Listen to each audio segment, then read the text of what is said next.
If you don't have these three things, you may never become a physical therapist.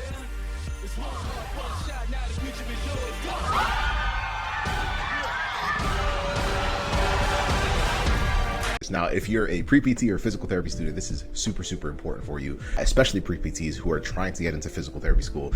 This is going to be insanely important. But before I begin, my name is Joseph Gugi. I'm a physical therapist, one of the co-founders of Pre-PT Grind and Cash and Class University, where we help students get into physical therapy school without wasting time or money, as well as helping them graduate with little to no debt. So in this training, I want to talk about three things that most people don't realize might be holding them back from becoming physical therapists. And once I list them out, just ask yourself, am I doing those three things or am I not? Am I ignoring them? And what do I need to shift and change? And then by the end of this training, I will give you some next steps if you would like some that'll help you absolutely crush it. Okay, so let's dive in. If you don't do these three things, you may never become a PT. So what are the three things? Three things are, number one, the inability to take ownership of your good and bad parts of your journey. So I'll talk about that here in a second. Number two, being coachable. And then number three, being around people who can give you the right perspective, right? If you don't have all of these three things, you might be having a harder time than usual in not only becoming a physical therapist, but you will have a harder time just figuring out what your next moves are, and you might have a higher chance of just quitting, right? And the only reason why you'll never become a PT, and I've said this many times to our students, is if you decide to pull the plug or if you decide to quit. And there's certain things that just lead to that, where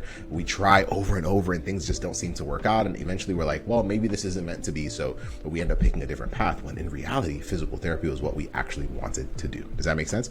And so let's work through them, and then I'll give you some next steps at the end. So the first part is the inability to take ownership of the good and the bad. So another way of saying this is, do I have any part of my journey where I blame other people? So this usually looks like blaming professors. So if I do poorly in classes, instead of realizing that maybe there's certain things that I can improve in my own study strategies, and I'm not saying there's not bad professors, we've all had them, but I've seen it many times where students are like, if I just had different professors, if I just had this, if this was my situation. So we're usually blaming professors, we're blaming our circumstances, we're blaming our financial situation. And what happens is we always feel like it's like the reason why we're not where we want to be is because of other things outside of us. And that's a very dangerous place to be. And I'm not saying that the things that you feel frustrated about are not real. That's not what I'm saying at all. What I am saying though is how you look at them matters big time, right? And for anyone, and I've seen this all the time. So for example, we have students that will get on calls with us to get some strategy and some guidance. And for the ones that are like, hey, I want more help, sometimes they're a fit for one of our coaching programs or whatnot. But one of the things that I'm even looking at is, do they blame other people or do they take full ownership? Because if they blame other people, I'll rarely let them into our programs because I know that they're just going to find something else to blame. It's just how we work as human beings. But when I see someone take ownership of the good and the bad, then I know that they can't lose. Does that make sense? And so what does it look like to take ownership of the good and the bad? This is where now, if let's say, for example, I have a bad teacher, I can say, well, like my teacher was not the best, but I know that I need to improve my study strategies. I need to find other resources like a tutor or work with my classmates more, because I know that some of my classmates are still able to figure it out. And so if they're able to figure it out, then that means it's very possible for me to also figure it out. And so I can see that. So when they're talking about their financial situation, they're like, well, I know it's going to be expensive. So what I'm doing is I'm going to have a side hustle or side job, or I'm doing this over the summer. I'm doing this. I am working for this person. I'm going to help my parents do this. Like that is someone that takes ownership, and they actually, in fact, with someone who takes ownership, the hardest parts of their journey are their biggest fuel, like are their biggest energy source that they use to say, I can't give up, I can't quit because of where I am. And so my question to you is, like, do you blame other circumstances or do you take full ownership of the good and the bad? It's easy to take ownership of the good, but it's going to be very but if I have a hard time taking ownership of the good and the bad and always saying, well, in any situation, I am to blame, then it gives you power. Now you're in control. Now you can actually do something about it. But if someone else is to blame, then you're always at the mercy of your circumstances. Does that make sense? And like I said, I'm not like belittling like how difficult certain things are. All I'm saying is you're not the first. Like you're not. And I know that sucks to hear, but it's the truth. You are not the first and you are not the last. And someone else was in the exact same position as you, same struggles, maybe sometimes even worse off, and was still able to figure it out. The difference is they chose not to blame that circumstance for the reason why they were not getting better grades or the reason why they were not able to have the best strategy possible to get into physical therapy school. So who do you blame? Do you take ownership Or do you point your fingers at everything else and everyone else? My family, my friends, my this, my that. Like, if that's the case, it's going to be very hard for you to succeed if you are not taking full ownership yourself. So point number 2 is being coachable, right? Do you always feel like you know everything there is to know? That's a very dangerous place to be. So even for me, like we have like multiple businesses, and obviously we've been physical therapists for a few years, but it's crazy. Like the more I learn, the more I realize there's a crap ton I don't know, right? And it's a beautiful place to be because I'm always looking for people that are a little bit ahead of me, people that have actually been on the same path that I'm on, and figuring out, okay, like what do they know that I can like learn from them? Like like whenever I go to someone that has been where I'm trying to go, I don't talk over them. I don't talk more than they do. I ask them questions, because if I come in and I say, yeah, I think I know what I need to do. Yeah, I did this. Yeah, I did that. Then I'm coming in with assumptions that I already know what there is to know, or everything that there is to know. And that's some of us do it mainly because we think that our game plan is the best one. But what if it's not? Like, what if what you know, or what you think you know, or what you know to do is not the best plan? I see it all the time sometimes, actually, like on calls that we have with students where, and I'm pulling this from like very specific scenarios where I've seen students struggle year after year because of this. But I've seen it on calls with students that will come in, they'll be like, yeah, I think I know what I need to do. I'm going to do this, I'm going to do that. And then when we give them the actual strategy, they're like, yeah, I don't really want to do that. I just want to do this because I feel good about it. I feel confident in it. And I'm like in my head, I'm like, well, just because you feel good about it doesn't mean that it's the way to get you to where you want to go. Does that make sense? And many times it's just because we've told ourselves that's our game plan and our plan. And then it's the same student that a year later is like, I don't get it. I don't know what happened. I thought I did. And then they're this, like I actually had this happen with a student who for 2 years in a row just kept doing it over and over and didn't get in and said, yeah, I'm going to try this. I'm going to try that. And then I was like, but we have the blueprint. Like I can show you the blueprint. Like there's other students that have done what you are trying to figure out. And I'm like, okay, I mean, if you don't want to be coachable, that's fine. But you have to ask yourself, or would I rather feel like I'm right, or would I rather learn from people that have already figured it out so that I can save my time? It's just a matter of what you want. One of the best quotes that I've ever heard is the number one hindrance to learning is thinking that you already know. So if you're ever in a conversation with someone that actually understands this process and actually understands the steps to get you to where you're trying to go, you have to ask yourself, am I coming in with my own assumptions of what this looks like, or am I trying to learn what they know that I might not? Because when you come in with that perspective, you'll learn plenty. Whenever I come into a conversation, and I like, even now, like trust me, let's talk about business, for example. So we have multi 6-figure businesses. And so like when I go into a coach, I don't go in saying, oh, well, no, like I'm like, listen, like clearly you figured out how to do this at the multi 7-figure level. I'm just going to ask questions and listen. I'm going to act like I know nothing about business, because there's going to be things and gems that I will pick up and learn. And sometimes I just hire the people to just teach me everything step by step, because I don't ever want to be held back from what I'm trying to get to simply because I assumed that I already knew everything. If you think you know everything, you probably know very little. Does that make sense?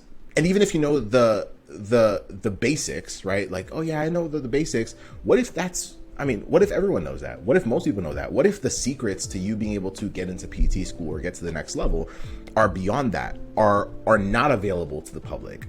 When you have that opportunity, are you allowing yourself to actually open your mind to what the real blueprint is? So are you coachable? If you're not, it's going to make it very challenging for you, right? And then the last piece is people around me who give me the right perspective. So a lot of us are typically listening to people that have never actually been on the path that we're on. So we lean on the opinions of our parents very heavily. Parents that many times, and if this is different for you, but most of the times it's parents that have not actually been physical therapists. So it's a parent that's telling you, this is what I think you should do based off of general guidelines. But even within healthcare, like going to medical school and applying to medical school versus PT school, it's like two different details, two different paths, two different things. So if I'm just following generic guidance, there's a reason why most students feel lost. Most students feel frustrated. Most students feel overwhelmed. I see it all the time. I had a student just this week that said one of the most frustrating things for her was the fact that she had 3 different advisors in school in undergrad, and they all told her different things. And I said, well, it's not really their fault. They just know a very generic way of guiding you. They just don't understand this particular game, it's like going to someone for advice on how sports work versus going to someone who is an expert at basketball to learn how to be a phenomenal basketball player. It's 2 different levels, 2 different things. And so most of us aren't around people that understand the process or the journey that we're on so well that they can give us the right perspective. And that's why most of us are so stressed out. So think of it like this. Think of it like a drone, right? So imagine that the drone is on the ground and it has a camera on it, and the camera is looking down, but that drone is on the ground. So what the drone camera can see is pebbles, the stones on the ground, the dirt, right? That's all it can see. But think about the fact that maybe there's 3, 4, 5 miles around that drone that drone camera cannot see. And if that drone camera could see the miles around it, it would have more clarity, more direction. It would be able to see all the other pieces that are actually missing, but all it sees is these pebbles. So how that looks like for students is, all I see is my bad grade. All I see is this GRE. All I see is my fear of getting rejected. All I see is what I see right here. All I see is my confusion, my overwhelm. And I think that, oh, well, if I just fix this one thing, maybe everything will fall in place, not realizing that I don't actually have the right perspective. But the people around me can't give it to me because they haven't been on the path that I'm on, and they don't actually understand the game. And this is where most students waste time. I've seen students apply to PT school as many as 4 or even 5 years in a row before they're like, either I'm going to quit and give up on this dream, or I'm going to figure out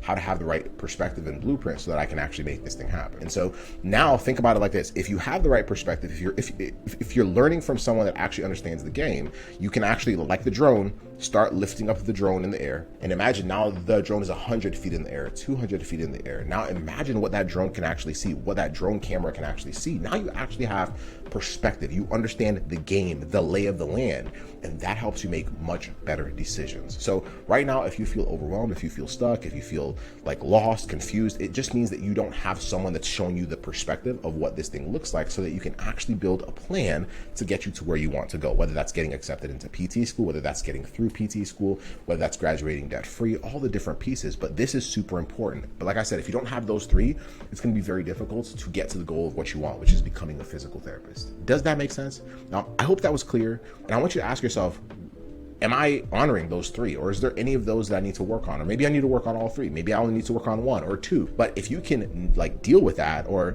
like navigate through that, oh my goodness, you're going to absolutely crush it. You're going to have the career of your dream. You're going to become a physical therapist. You're going to make this happen. But we can't ignore those pieces. And that's just based off of the hundreds and hundreds and hundreds of students that we've worked with over the years. And I've just seen that over and over again. So I hope that was helpful. If this was valuable, please be sure to like and subscribe. And if you fall into one of those 3 and you're like, I want the right perspective, I want the blueprint, I want guidance from people that have done this over and over and over again, who've been able to help students get into PT school with a very high success rate, well, that's exactly what we have done. So if you would like our help and you want help with figuring that out, then here's what I want you to do. Go to www.acceptedstrategy.com. www.acceptedstrategy.com. You'll see a page there. You'll see a calendar. Go schedule a spot with one of our team members this week, and let's talk. Let's help you figure out where you're at. Let's help you figure out what your next steps need to be. Let's help you get the perspective you need. Let's help you understand what you need to do. But if you're not coachable, it's probably not going to help. And if you don't take ownership of your own journey, it's probably not going to help either. So,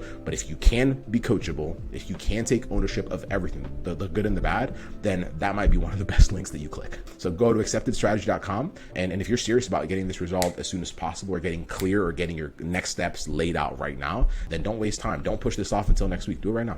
Do it right now if this matters to you that much. So we look forward to seeing you there for those of y'all that are serious about figuring out your next steps. And that's it. That's it. I hope you have a phenomenal rest of your day. We'll see you on the next training. Have a good one. Bye.